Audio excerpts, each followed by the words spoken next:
Hello student, स्वागत है एक बार फिर से आप सभी का फिक्स टारगेट 2.0 परिवार के एक और नई वीडियो में। दोस्तों, यदि आप मिथिला यूनिवर्सिटी से पार्ट फर्स्ट का एग्जाम दे रहे हैं और आपने सब्सिडरी या फिर कंपोजिशन सब्जेक्ट में हिंदी रखा है, चाहे वो 50 नंबर के हो या फिर 100 नंबर के हो, आपके लिए ये वीडियो काफी ज्यादा हेल्पफुल होने वाला है। पूरी वीडियो को ध्यान से देखना। वीडियो थोड़ी लंबी जरूर हो सकती है, लेकिन आपके लिए काफी ज्यादा हेल्पफुल है। चलिए वीडियो में आगे बढ़ेंगे। इससे पहले अगर आप चैनल पर नए हैं तो चैनल को एक सब्सक्राइब कर लीजिए और साथ में एक लाइक करके अपनी हाजिरी जरूर बना लीजिए। क्वेश्चन है, जयशंकर प्रसाद की कविता जो है चिंता, यह उसके किस कृति का अंश है, यानी कि किस कृति से लिया गया है? कमायनी से लिया गया है, चंद्रगुप्त से लिया गया है, आंसू से या फिर लहर से? तो इसका जो सही आंसर हो जाएगा दोस्तों, ये कमायनी हो जाएगा। कमायनी एक प्रकार का काव्य खंड है जो कि जयशंकर प्रसाद के द्वारा लिखा गया है और इसी काव्य खंड से चिंता कविता को लिया गया है। अब नेक्स्ट नंबर क्वेश्चन देखिए, मधुमेह देश किस प्रसिद्ध नाटक में आया है? इंपॉर्टेंट क्वेश्चन से ध्यान रखिएगा। मधुमेह देश की चर्चा किस नाटक में की गई है? तो ये इसका सही आंसर ऑप्शन नंबर क हो जाएगा। चंद्रगुप्त नाटक में मधुमेह देश की चर्चा की गई है। नेक्स्ट क्वेश्चन देखिए।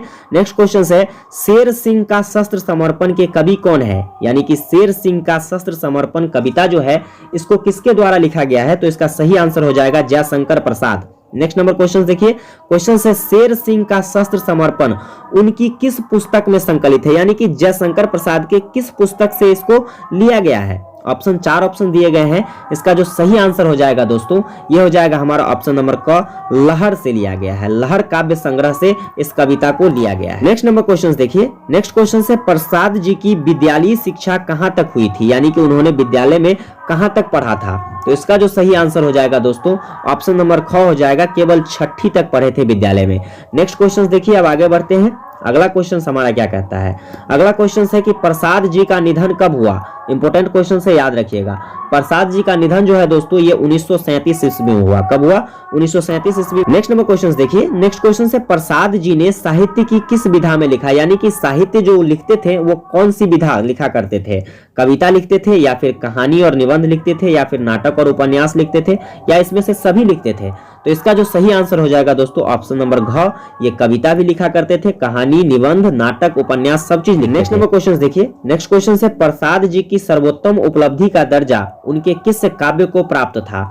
आंसू को या फिर लहर को या फिर कमायनी को या फिर इनमें से किसी को नहीं? तो ध्यान रखिएगा, इसका सही आंसर हो जाएगा ऑप्शन नंबर ग, कमायनी को। नेक्स्ट नंबर क्वेश्चन देखिए। नेक्स्ट क्वेश्चन है, प्रसाद जी की प्रारंभिक रचनाएं किस भाषा में है? यानी कि पहले जो प्रसाद जी रचना किया करते थे वह किस भाषा में किया करते थे? तो इसका सही आंसर हो जाएगा ऑप्शन नंबर क, ब्रज भाषा में। किस भाषा में? ब्रज भाषा में। अगला नंबर क्वेश्चन देखिए। अगला क्वेश्चन है, जयशंकर प्रसाद किस काव्य आंदोलन के प्रधान कवि है? यानी कि किस समय के प्रधान कवि हैं? तो याद रखिएगा, छायावादी कवि के नाम से जयशंकर प्रसाद को जाना जाता है। अगला क्वेश्चन देखिए। अगला क्वेश्चन से, निधन के बारे में तो मैंने आपको बताया था, जयशंकर प्रसाद का निधन कब हुआ था? तो 1937 में। लेकिन इसके जन्म के बारे में जब आपसे पूछा जाए कि जयशंकर प्रसाद का जन्म कब हुआ था, तो ध्यान रखिएगा 1889 ईस्वी में जयशंकर प्रसाद का जन्म हुआ था और 1937 ईस्वी में इसका निधन हो गया था। नेक्स्ट नंबर क्वेश्चन देखिए। नेक्स्ट क्वेश्चन है, हिमाद्री तुंग श्रृंग से कविता प्रसाद जी के किस नाटक से संकलित है? यानी कि किस नाटक से इसे लिया गया है? तो इसका सही आंसर हो जाएगा दोस्तों, चंद्रगुप्त। अगला क्वेश्चन देखिए। जयशंकर प्रसाद की कुछ प्रमुख रचनाओं के बारे में जान लीजिए, क्योंकि यहां से क्वेश्चंस एग्जाम में पूछे जा सकते हैं। जयशंकर प्रसाद की जो प्रमुख रचनाएं हैं दोस्तों, ये कुल मिलाकर 6 रचनाएं हैं, जिसमें से आप लहर के बारे में जरूर पढ़ लीजिएगा, आंसू और चिंता के बारे में जरूर पढ़ लीजिएगा, क्योंकि यहाँ से काफी सारे क्वेश्चन एग्जाम में आते हैं। नेक्स्ट क्वेश्चन देखिए। अब नेक्स्ट क्वेश्चन जो कि दिनकर साहब से संबंधित है और यहाँ पर आपसे बहुत सारे क्वेश्चन सीधे सीधे एग्जाम में पूछ लिए जाएंगे। सबसे पहला नंबर क्वेश्चन देख लीजिए। तो सबसे पहला नंबर क्वेश्चन है कि दिनकर जी का, यानी कि रामधारी सिंह दिनकर जी का जन्म कब हुआ था? 4 ऑप्शन है। इसका सही आंसर हो जाएगा 1908 ईस्वी में। याद रखिएगा, 1908 ईस्वी में रामधारी सिंह दिनकर का क्या हुआ था दोस्तों? तो जन्म हुआ था। नेक्स्ट नंबर क्वेश्चन देखिए। क्वेश्चन है, दिनकर जी के अनुसार निम्नलिखित में से कौन मनुज का श्रेय नहीं है? ऑप्शन है आंसुओं की धार, तपस्या का दहकती आग, आत्म सुख का त्याग, इसके बाद आगन्य विद्या बुद्धि। तो इसका सही आंसर हो जाएगा ऑप्शन नंबर घ, आगन्य विद्या बुद्धि जो है यह दिनकर साहब के अनुसार मनुज का श्रेय नहीं है। अब अगला नंबर क्वेश्चन देखिए। अगला नंबर क्वेश्चन है हमारा कि युधिष्ठिर का गलानी कविता दिनकर जी के किस पुस्तक का अंश है? यानी कि युधिष्ठिर का गलानी कविता जो है यह दिनकर जी के किस पुस्तक से लिया गया है? तो याद रखिएगा, इसका सही आंसर हो जाएगा ऑप्शन नंबर ख, कुरुक्षेत्र से। नेक्स्ट क्वेश्चन देखिए। अब आगे बढ़ते हैं। अगला नंबर क्वेश्चन देखिए। क्वेश्चन है, गीत अगीत अगीत कविता किस पुस्तक में संकलित है? यानी कि कहने का मतलब है गीत अगीत कविता जो है यह किस पुस्तक से लिया गया है? नील कुसुम से, रसवंती से, इसके बाद समाधेनी से या उर्वशी से? तो याद रखिएगा इसका ऑप्शन नंबर ख जो है हमारा सही हो जाएगा, रसवंती से लिया गया है गीत अगीत कविता को। नेक्स्ट क्वेश्चन देखिए, क्वेश्चन है युधिष्ठिर को गलानी क्यों हो रही है?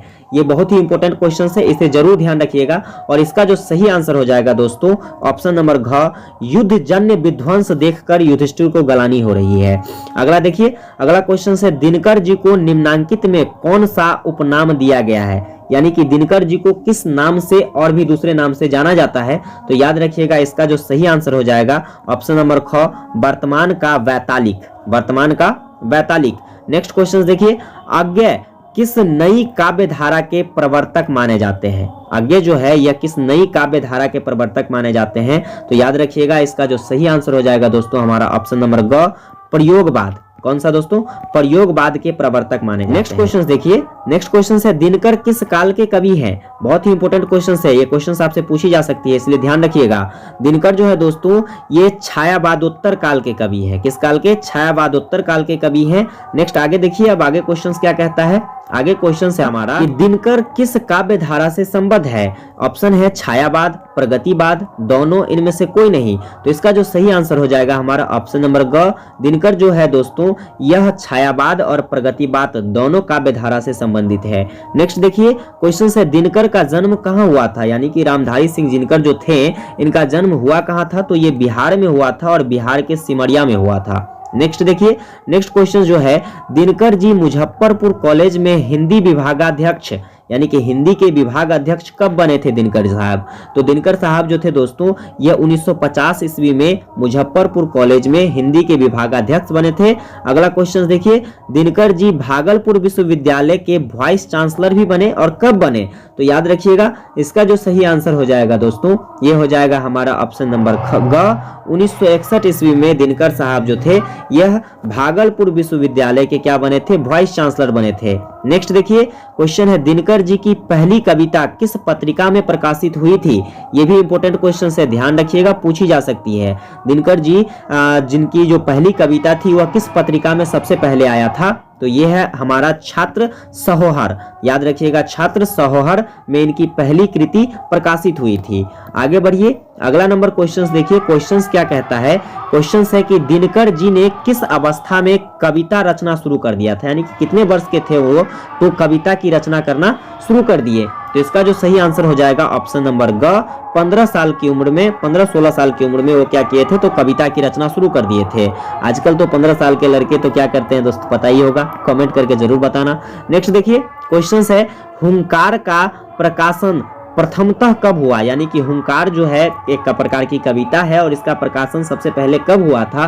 तो याद रखिएगा इसका सबसे पहले प्रकाशन 1938 ईस्वी में हुआ था दोस्तों। कब हुआ था? 1938 में। अगला क्वेश्चन देखिए, कुरुक्षेत्र का प्रकाशन प्रथमतः कब हुआ? यानी कि कुरुक्षेत्र जो कविता है इसको सबसे पहले कब प्रकाशित किया गया था? तो दोस्तों याद रखिएगा इसका सही आंसर हो जाएगा 1946 में, यानी कि 1946 ईस्वी में। नेक्स्ट क्वेश्चन है, स्टार लगा लो, ये छपने वाला क्वेश्चन है। रश्मि रथी का प्रकाशन पहली बार कब हुआ था? तो रश्मि रथी कविता जो है दोस्तों इसे सबसे पहली बार 1953 में प्रकाशित किया गया था। नेक्स्ट क्वेश्चन देखिए, नेक्स्ट क्वेश्चन हमारा क्या कहता है कि दिनकर जी ने स्वयं को युगचारण अपने किस कविता संग्रह में कहा है? अपने आप को युगचारण किस कविता में कहा है? स्टार लगाइए, छपने वाला क्वेश्चन है और इसका जो सही आंसर हो जाएगा ऑप्शन नंबर ख, हुंकार कविता में कहा है। नेक्स्ट क्वेश्चन देखिए, दिनकर जी को लोकप्रियता प्रथमतः यानी कि सबसे पहली बार उनको लोकप्रियता किस कविता संग्रह से मिला था? तो ये भी इंपॉर्टेंट क्वेश्चन से ध्यान रखिएगा और इसका सही आंसर हो जाएगा रेणुका कविता से। नेक्स्ट नंबर देखिए, भीष्म का पश्चाताप दिनकर के किस काव्य का अंश है? भीष्म का पश्चाताप कविता जो है यह उनके किस काव्य खंड से लिया गया है? तो इसका जो सही आंसर हो जाएगा दोस्तों ये कुरुक्षेत्र हो जाएगा। नेक्स्ट नंबर क्वेश्चन देखिए, दिनकर जी को डी लिट की मनाद उपाधि किस विश्वविद्यालय से मिली थी? तो ध्यान रखिएगा इसका जो सही आंसर हो जाएगा दोस्तों ये हो जाएगा भागलपुर विश्वविद्यालय से मिली थी। अगला नंबर क्वेश्चन है कि दिनकर को ज्ञानपीठ पुरस्कार, ध्यान रखिएगा इंपॉर्टेंट क्वेश्चन है, ज्ञानपीठ पुरस्कार उसको किस रचना के लिए मिला था? तो दिनकर जी को ज्ञानपीठ पुरस्कार जो मिला था यह उर्वर्थी रचना के लिए, उनके उर्वर्थी कविता के लिए उन्हें ज्ञानपीठ पुरस्कार से नवाजा गया था। नेक्स्ट नंबर क्वेश्चन देखिए, क्वेश्चन है कि दिनकर को पद्म विभूषण पुरस्कार की उपाधि कब मिली थी? पद्म विभूषण की उपाधि कब मिली थी? तो ये इसका जो सही आंसर हो जाएगा दोस्तों ये हमारा ऑप्शन नंबर ग हो जाएगा। 1959 ईस्वी में उसे पद्म विभूषण सम्मान मिला। अगला नंबर क्वेश्चन देखिए, क्वेश्चन है दिनकर किस विश्वविद्यालय के वाइस चांसलर बने थे? बिहार के, पटना के, काशी विश्वविद्यालय के, भागलपुर विश्वविद्यालय के?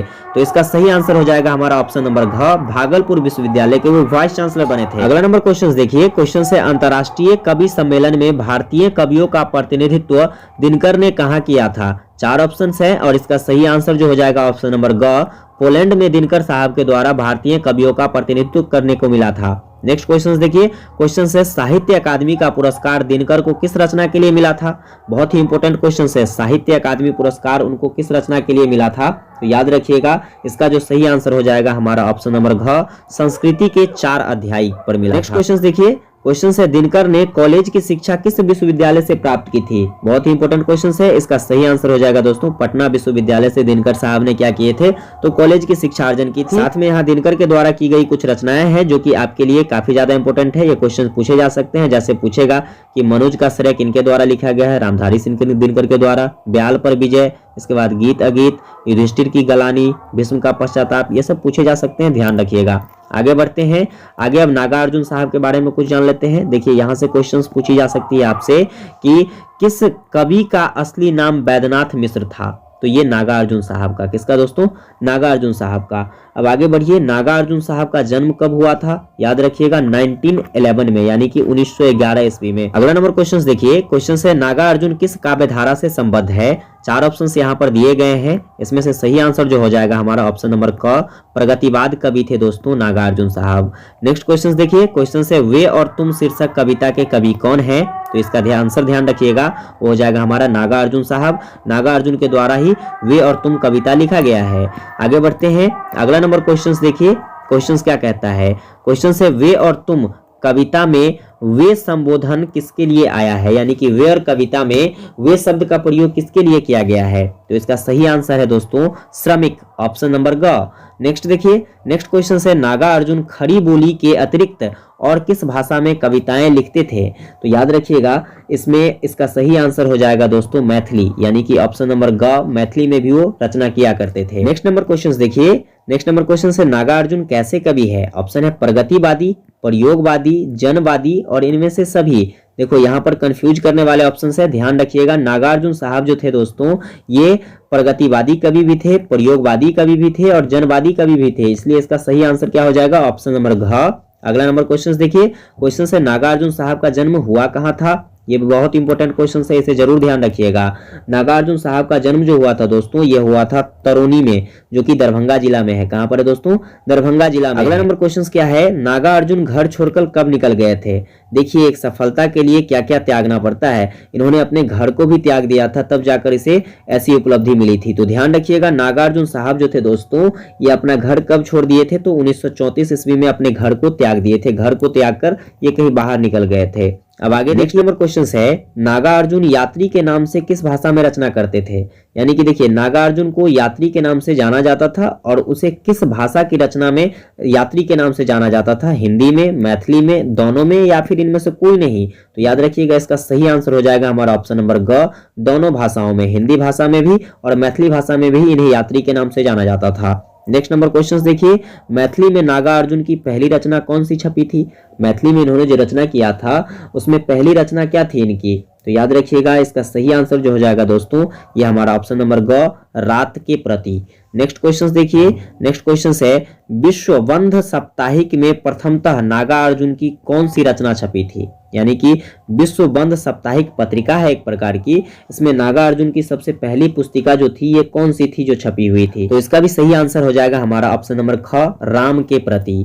नेक्स्ट क्वेश्चन देखिए, नेक्स्ट क्वेश्चन है नागार्जुन की पहली हिंदी रचना जो कि कब प्रकाशित की गई थी? तो इसका सही आंसर हो जाएगा 1935, 1935 ईस्वी में नागार्जुन की पहली रचना छपी थी। आगे बढ़िए, अगला क्वेश्चन को देखते हैं। अगला क्वेश्चन हमारा क्या कहता है? क्वेश्चन है कि नागार्जुन की प्रगतिवादी रचनाएं किस वाद से प्रभावित है? नागार्जुन की जो प्रगतिवादी रचनाएं थी वह किस वाद से प्रभावित था?